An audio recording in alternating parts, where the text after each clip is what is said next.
Olá, meus queridos irmãos, minhas queridas irmãs, aqui é o Padre Paulo Ricardo. Uma grande alegria, juntos, mais uma vez, iniciarmos o nosso testemunho de fé. Queremos acolher você para convidá-lo agora a refletirmos a respeito da Palavra de Deus que o Senhor nos propõe a cada domingo, e esse domingo é o primeiro domingo da Quaresma. Como todo primeiro domingo da Quaresma, a gente então reflete a respeito da tentação de Cristo no deserto. Bom, a razão pela qual a Igreja escolheu este Evangelho é muito clara. Em primeiro lugar, nós iremos fazer 40 dias de oração, de penitência, de jejum. E Jesus, ele também fez isso. No início do seu ministério, antes mesmo dele começar a pregar, ele se recolheu e foi ao deserto. É interessante nós notarmos que Jesus, que é Deus que se fez homem, se submete a coisas que, evidente, nós não acharíamos necessárias. Se nós tivéssemos que fazer o roteiro da vida de Jesus, nós nunca iríamos começar o seu ministério com uma retirada no deserto para rezar, para fazer penitência, para fazer jejum, e o pior ainda, ser tentado por Satanás. Por quê?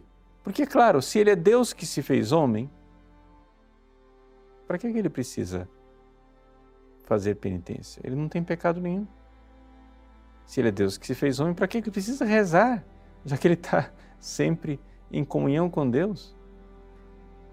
E, mais grave ainda, se ele é Deus que se fez homem, por que se submeter a uma tentação satânica?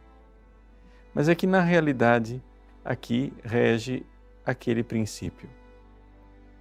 Quod non est assumptus, non est redemptus. O que não foi assumido não foi redimido.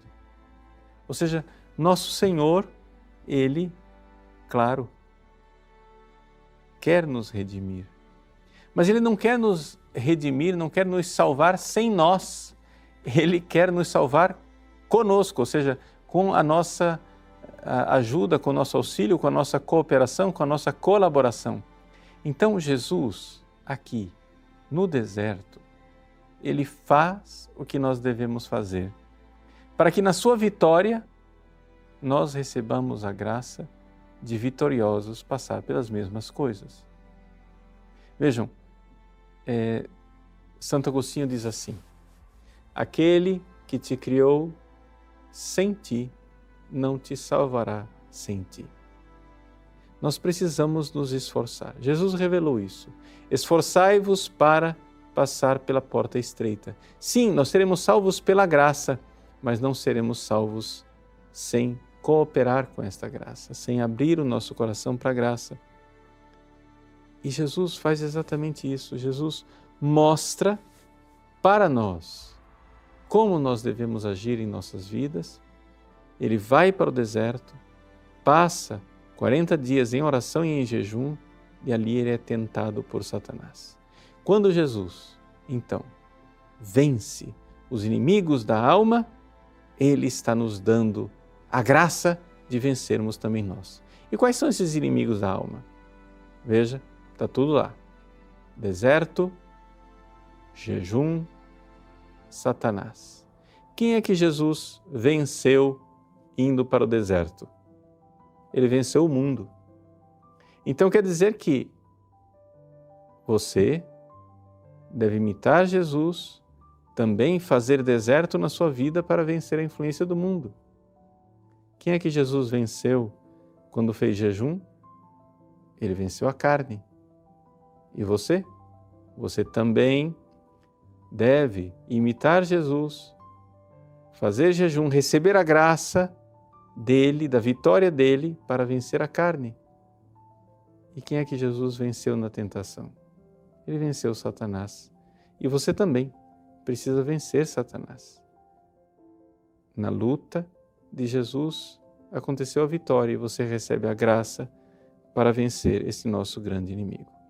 Então vamos parar um pouco e refletir sobre essas três realidades, esses três inimigos da alma que nós precisamos vencer na nossa luta quaresmal, ou seja, na nossa ida com Jesus para o deserto.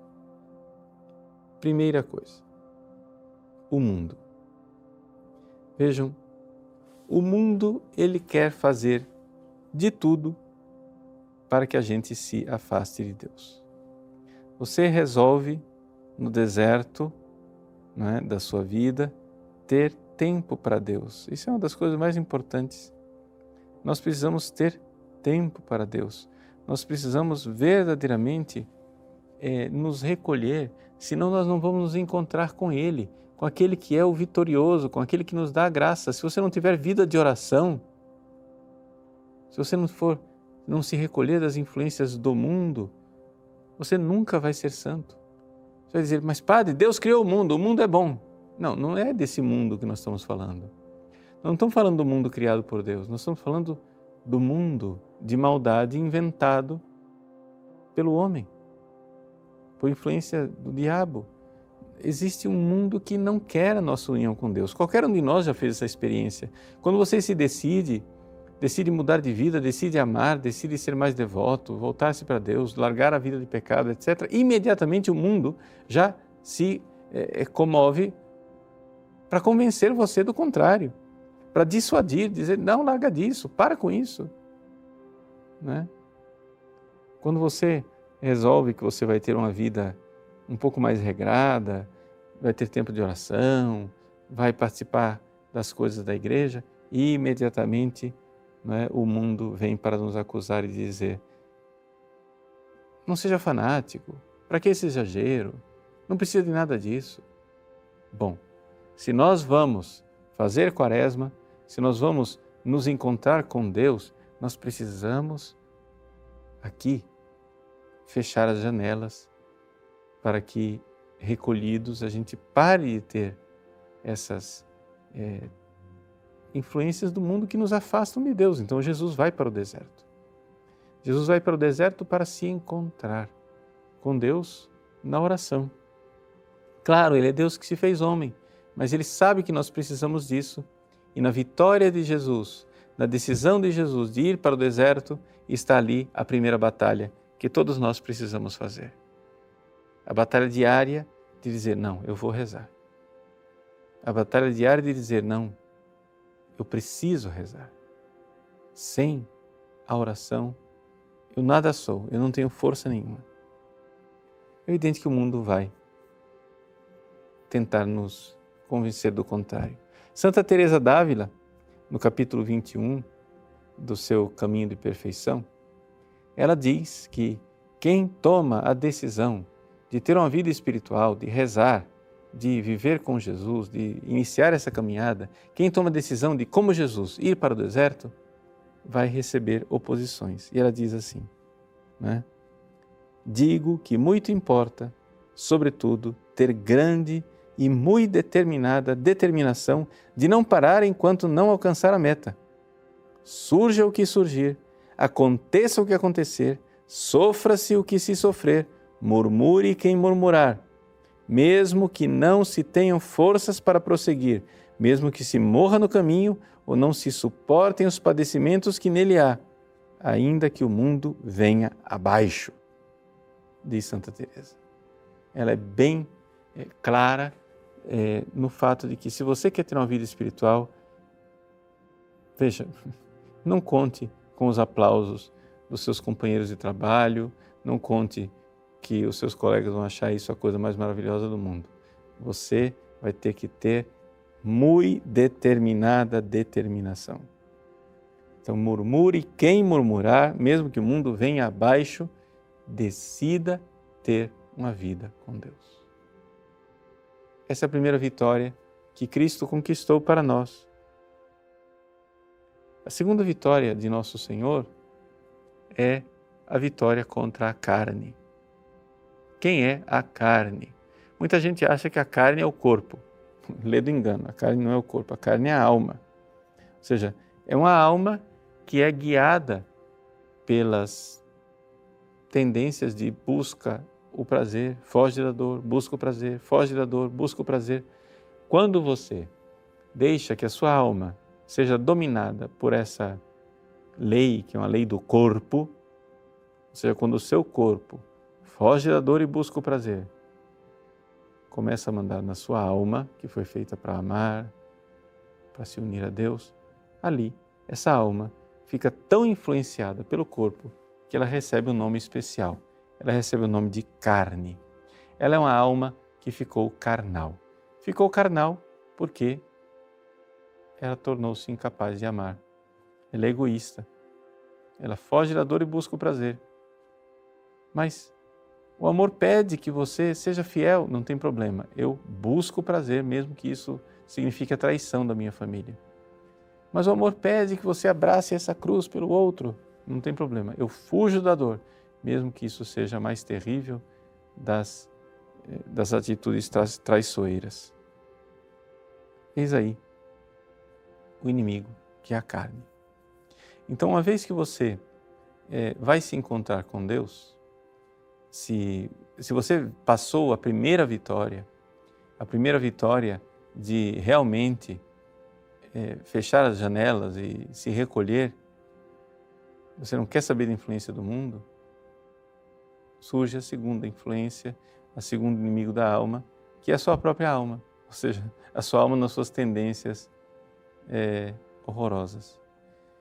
E aqui, diz Santo Tomás de Aquino, aqui o inimigo torna-se mais perigoso, porque mais perigoso é o inimigo quanto mais interno ele é. Ou seja, é muito mais perigoso o cavalo de Troia que está dentro das muralhas da cidade do que os exércitos atenienses que estão nas praias. É muito mais perigoso o inimigo interno. Foi muito mais perigoso Judas, que estava dentro do grupo dos apóstolos, do que Pilatos com todas as suas tropas em Jerusalém. Então vejam, o inimigo interno é a carne, somos nós mesmos, somos nós que somos inimigos de nós mesmos. E nós precisamos então proclamar que Jesus é nosso amigo. Jesus me ama, eu não me amo. Jesus é meu amigo, eu não sou meu amigo. Eu não me quero bem, porque se eu me quisesse bem, eu romperia com toda a escravidão, com tudo aquilo que é a tentação que vem de fora, livrando-me da influência do mundo, mas também a tentação que vem de dentro, das tendências carnais. E aqui, meus irmãos, aqui vem a dificuldade da nossa vida, da nossa história de vida. Você, na sua vida, já cometeu tantos pecados que você terminou se habituando a eles, né? Como a gente diz no ditado popular, o cachimbo entorta a boca. Ou seja, você já se habituou, você já se acostumou com o pecado. Então, aqui está a grande tragédia, né? Nós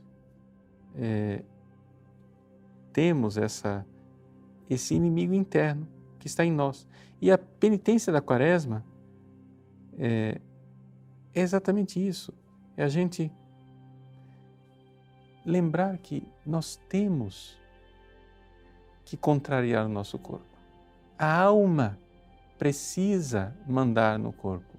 Então, aquela pequena penitência que você faz, um jejum moderado, deixar de comer doce, aquelas coisas que você gosta, o café, né? Tudo isso é a sua alma dizendo para o seu corpo: vamos lá, pare de mandar em mim.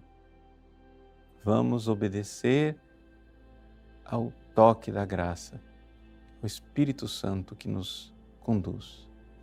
Então, todos esses exercícios quaresmais têm uma finalidade, não é?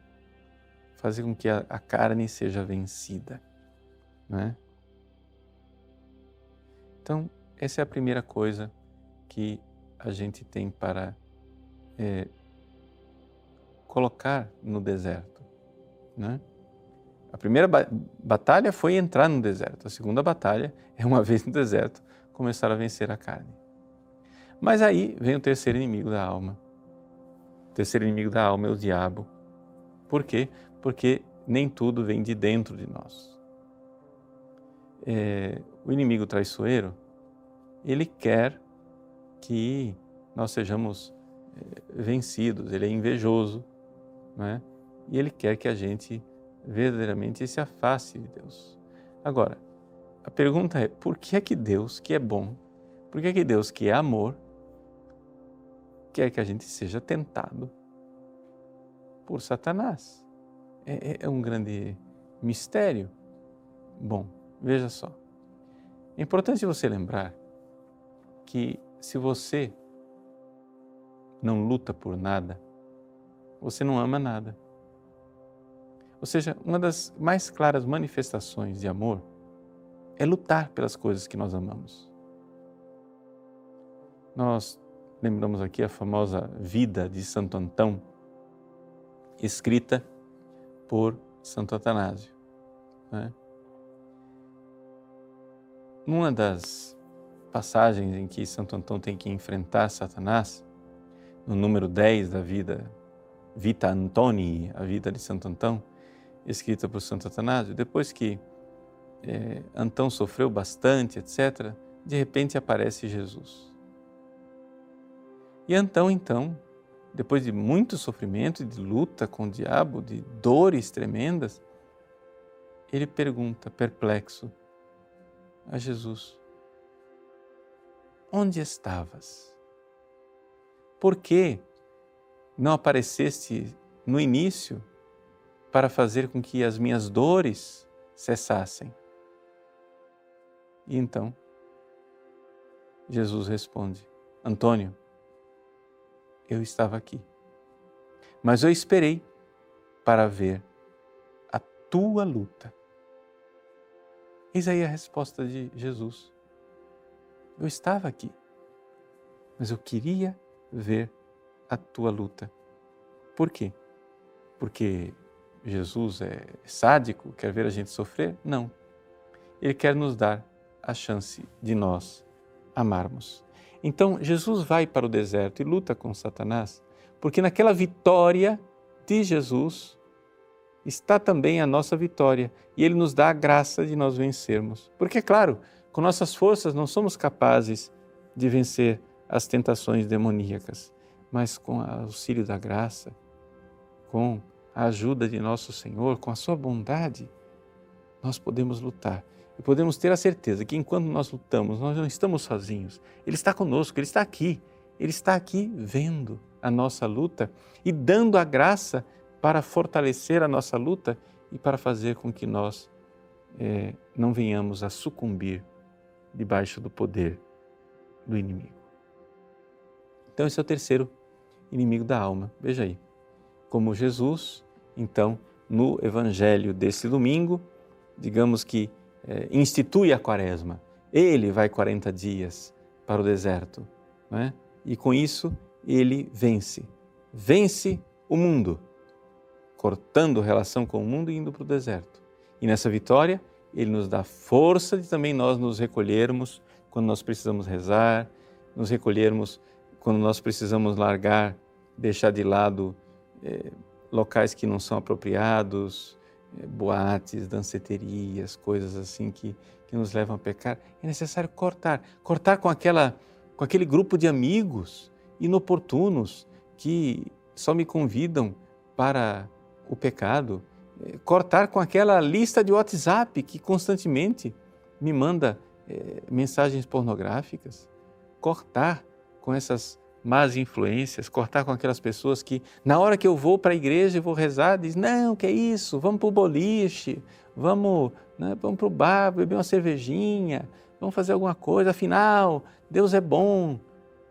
Veja, você precisa ter seus momentos com Deus. Corte essas influências negativas e saiba, Jesus venceu, Ele te dá a vitória, Ele te dá a graça. Então, cortar a mentalidade mundana. Você vai dizer assim, mas padre, nós não temos que ser iguais a todo mundo? Bom, você pode até ser mais ou menos igual a todo mundo por fora, mas por dentro nós temos que ser totalmente diferentes. Por quê? Porque, é claro, se você quer ser egoísta, então seja igual a todo mundo. Mas se você quer amar, se você quer servir ao Deus de amor amando, Então, não vai dar. Não dá para você seguir a mentalidade do mundo, porque você vai terminar egoísta. Então, esta é a vitória de Cristo. A primeira vitória, a vitória sobre o mundo. A vitória sobre a carne, sobre as nossas tendências carnais. Quantos pecados você já cometeu? Que coisa tremenda, algumas tendências suas para só buscar o prazer. O prazer começa muito ingênuo na infância, comendo doces, esvaziando latas de leite condensado, etc. e tal. Mas depois você vai crescendo e a brincadeira vai ficando perigosa. Você começa bebendo uma cervejinha prazerosa, da cerveja passa para bebidas destiladas, das bebidas destiladas você passa para as drogas, das drogas você passa para a autodestruição. E tudo isso porque você buscava o prazer, porque você queria ser feliz. Mas o problema é que se você for guiado pela carne, você vai procurar a felicidade onde ela não se encontra. Esse é o nosso grande pecado. Nós precisamos então, lenta e pacientemente, educar o nosso corpo para essa realidade. Vejam, sentir prazer não é pecado. O problema é quando o prazer se torna a razão de ser de nossa vida e toma o lugar de Deus. Buscai primeiro o reino de Deus e tudo mais vai ser acrescentado. Uma forma de você viver isso concretamente é você assumir as penitências da Quaresma, fazer alguma penitência, onde o seu corpo, veja, se una à dor de Cristo na cruz. E então a vitória de Cristo vai acontecer na sua vida. Nós iremos ver essas tendências carnais desordenadas que estão dentro de nós, sendo aos poucos destruídas, transformadas. E, finalmente, a terceira vitória, a vitória de Satanás. Ninguém diga que o demônio não existe, que Satanás não existe, porque, ao final das contas, é uma das maiores evidências que nós temos no Evangelho. No Antigo Testamento quase não aparecia a presença do demônio, mas quando aparece Jesus, então parece que existe uma irrupção. Os demônios começam a aparecer na Bíblia mais do que jamais tinham aparecido anteriormente, porque Jesus vem para vencer e ele sabe que tem pouco tempo. O diabo, ele não cochila, ele não dorme, não tira férias, ele está focado o tempo todo na sua perdição. É por isso que Deus, na sua bondade, nos deu a ajuda dos anjos da guarda. Por quê? Porque ao nosso lado nós temos essa pessoa santa e bondosa que está focado na nossa salvação. Então, quando nós perdemos o foco, o anjo da guarda está focado. Só que existe uma grande diferença. O diabo entra na nossa vida sem pedir permissão. O anjo da guarda interfere em nossa vida quando nós nos abrimos. Então, a vitória de Cristo também aqui é uma vitória através do ministério dos santos anjos de Deus. Vejam como a narrativa de São Marcos fala exatamente isso, que depois que Jesus tentado, foi vitorioso sobre Satanás, os anjos o serviam. E nós também temos os nossos anjos servidores que podem nos ajudar nesta luta e nos dar a vitória que certamente iremos alcançar com a bondade de Deus. Então que nesse primeiro domingo da Quaresma você se volte para Deus, para essa grande vitória de Deus, através da vitória de Cristo, que venceu o mundo indo para o deserto, venceu a carne jejuando e venceu Satanás pisando na cabeça da serpente de todas as tentações para nos dar a vitória. Na vitória de Cristo, a graça para que sejamos também vitoriosos. Deus abençoe você. Em nome do Pai, do Filho e do Espírito Santo. Amém.